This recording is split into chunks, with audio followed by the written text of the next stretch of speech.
کاروبار کے باوجود بہت سارے احباب نے آ کر قیام کیا. رمضان بھر جب آپ نے اللہ تعالیٰ کے حکم کی تابعداری میں قیام کیا ہے تو یہ آپ نے اپنی زندگی میں تربیت پائی ہے کہ اللہ تعالیٰ کے حکم سے نمازوں کی پابندی غیر رمضان میں بھی کیسے کی جانی چاہیے. رمضان میں جب قیام کے لیے باجماعت پوری صفیں مکمل کر کے کھڑے ہو سکتے ہو، 5 وقتہ نمازیں اس سے کہیں زیادہ اہم ہیں. ان 5 وقتہ نمازوں میں بھی تمہاری حاضری ایسی ہونی چاہیے. یہ تربیت ہے جو رمضان نے ہماری اور آپ کی. ہم میں سے جس نے بھی مال خرچ کیا، چاہے زکوٰۃ دی ہو یا پھر یہ کہ عام صدقات و خیرات اللہ تعالیٰ کی راہ میں دیے ہو، مال دینا یہ خود عبادت ہے، لیکن مال دینا یہ نفس کی تربیت بھی ہے. اس لیے کہ جس انسان کے نفس میں مال کی بیجا محبت بیٹھ جائے، مال کی حد سے زیادہ محبت بیٹھ جائے، اس آدمی کے لیے 1 روپیہ بھی باہر نکالنا بہت مشکل ہوتا ہے. پورے رمضان جو بھی آپ نے صدقات و خیرات کیے، یہ صدقات و خیرات نہ صرف یہ کہ آپ کو ثواب دلاتے، نہ صرف یہ کہ آپ کے مال کو پاک کرتے، اس کے ساتھ ساتھ یہ آپ کے میرے نفس کو پاک کرتے. مال کی جو بیجا محبت میرے اور آپ کے دل میں ہے، اس کو گھٹانے میں، اس کو ختم کرنے میں بڑا اہم کردار ادا کرتے ہیں. جن لوگوں نے مال خرچ کیا، ان کے خرچ کرنے نے ان کے نفس کی اصلاح کی، ان کے نفس کی تربیت کی کہ مال کی بیجا محبت اپنے دل میں کم کرو، گھٹاؤ، ختم کرو. مال نے ہماری اور آپ کی تربیت کی. رمضان بھر میں، رمضان کے اندر ہماری اور آپ کی ہر حیثیت سے تربیت ہوئی. ہم نے مسکینوں فقیروں کے ساتھ ہمدردی کی. رمضان نے ہمیں سکھایا کہ زندگی صرف اپنے لیے جینا ہی کمال نہیں، اپنے ساتھ سب کی غمخواری کرنا، ہمدردی کرنا، سب کے ساتھ ان کی پریشانیوں میں جہاں تک ممکن ہو حصہ لینا، یہ عبادت ہے. غیر رمضان کے لیے بھی یہ ہماری اور آپ کی تربیت کی گئی. حاضرین گرامی قدر، رمضان کے اعمال عبادت بھی ہیں اور رمضان کے یہ اعمال تربیت بھی ہیں. قرآن کی تلاوت کی یہ عبادت بھی ہے، یہ تربیت بھی ہے. اللہ تعالیٰ سے دعائیں مانگی، یہ ہماری ضرورت بھی، اگلے رمضان تک کے لیے ہماری تربیت بھی ہے. مختصر کہنا یہ ہے کہ ہم اور آپ نے بہت ساری نیکیاں کی، اور صرف نیکیاں ہی نہیں، گناہوں سے بچے رہے، بہت سارے گناہوں سے بچے رہے. رمضان میں جو ہم نے اپنے آپ کو گناہوں سے بچا کے رکھا، غیر رمضان کے لیے یہ تربیت ہے کہ کیسے گناہوں سے بچا جا سکتا. اب رمضان ختم ہو جانے کے بعد تقوی کا یہ سبق جو رمضان نے ہم اور آپ کو سکھایا، تقوی کا یہ پیغام جو رمضان نے ہم اور آپ کو سکھایا، وہ یہ ہے کہ جو کام رمضان بھر کیا جا سکتا ہے وہ بقیہ 11 مہینوں میں بھی کیا جا سکتا ہے. جو پابندی رمضان میں کی جا سکتی ہے وہ غیر رمضان میں بھی کی جا سکتی ہے. سبحان اللہ. سلف صالحین میں سے بعض نے بڑا پیارا جملہ کہا کتنے برے ہیں وہ لوگ جو رب العالمین کو رمضان میں تو پہچانتے ہیں لیکن رمضان کے بعد نہیں پہچانتے. بھئی جس کے لیے رمضان میں یہ ساری پابندیاں کی نا، کیا اس کے لیے رمضان کے بعد نہیں ہو سکتی؟ جو پابندی ہم اور آپ نے رمضان بھر کی ہے کیا وہ رمضان کے بعد نہیں ہو سکتی؟ بالکل ہو سکتی ہے. شرط یہ ہے کہ سوچ ہماری وہ ہو. رمضان کے آنے کے ساتھ جس طرح عبادت کا جذبہ، نہیں یہ رمضان ہے، یہ عبادت کا موقع، یہی سوچ اگر آپ بدل لیں کہ بھائی نہیں رمضان میں ہی نہیں، ہر وقت مجھے اللہ کی بندگی کرنی، ہر وقت نیکیاں کرنی، ہر وقت گناہ سے بچنا ہے. سوچ کا فیصلہ، آدمی کے ایک عزم و ارادے کا معاملہ ہے. آدمی ایک مرتبہ پکا عزم و ارادہ کر لے تو پھر اللہ کے فضل و کرم سے یہ تقوی کا سبق زندگی بھر کے لیے یاد آ جائے گا. یاد رکھیے گا رمضان میں جو اعمال ہم نے کیے وہ تقوی ہیں، اور ان اعمال نے ہمیں سکھایا کہ بقیہ زندگی میں تقوی کیسے اپنایا جا سکتا ہے. 1 مہینہ ہم نے سیکھا کہ بقیہ 11 مہینے کیسے گزارے جا سکتے ہیں، تو پھر یہ بھی ہمیں سیکھ لینا چاہیے کہ جب 1 مہینے میں سیکھ کر 11 مہینے پابندی ہو سکتی ہے تو زندگی کے 1 سال کو بہتر کرنے کے بعد زندگی کے باقی سارے سال بھی بہتر کیے جا سکتے ہیں.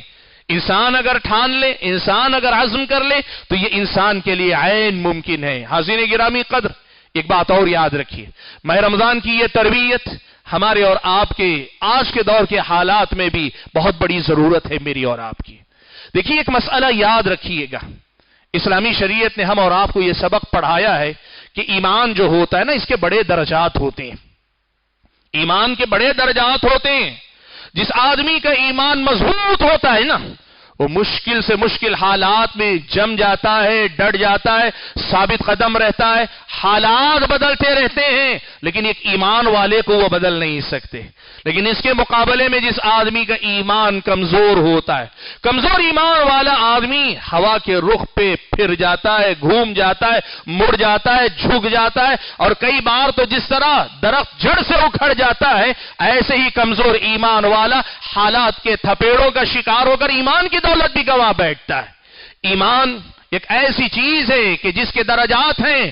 مضبوط ایمان ہوگا اور اعلیٰ درجے کا ایمان اگر ہوگا، مشکل سے مشکل حالات بھی آپ کو مجھ کو بدل نہیں پائیں گے. آپ دیکھیے پیارے نبی صلی اللہ علیہ وسلم نے جب مکہ کے اندر دعوت و تبلیغ کا کام کیا، شروع میں جو لوگ ایمان لائے نا، ان لوگوں کے پاس سوائے قربانی دینے کے اور کوئی راستہ نہیں تھا، پھر بھی وہ ایمان لائے.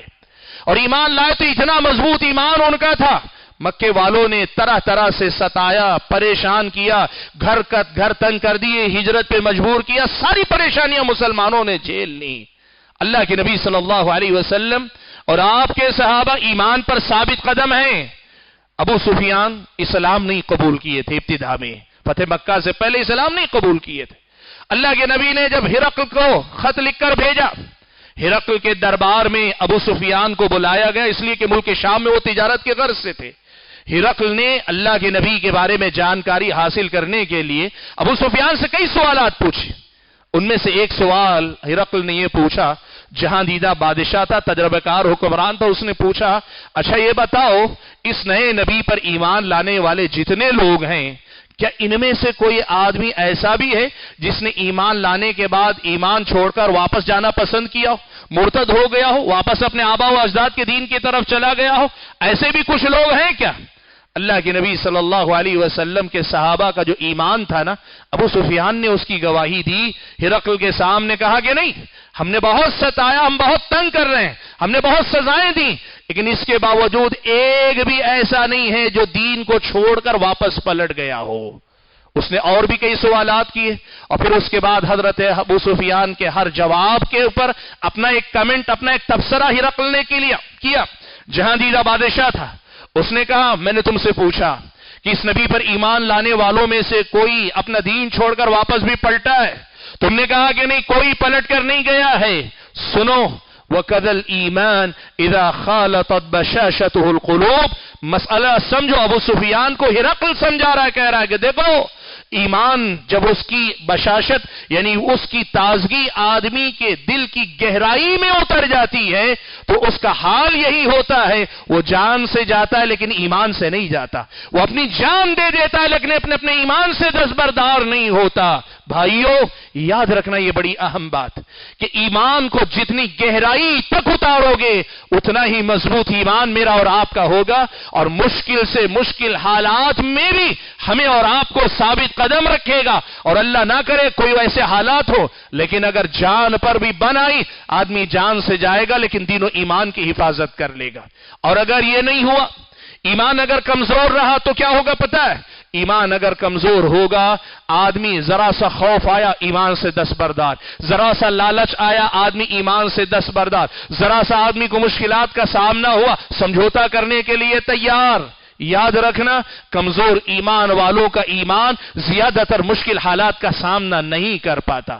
اب ایسا ہی ایمان مجھ کو اور آپ کو چاہیے جو ایمان ہر حال میں مضبوط رہے.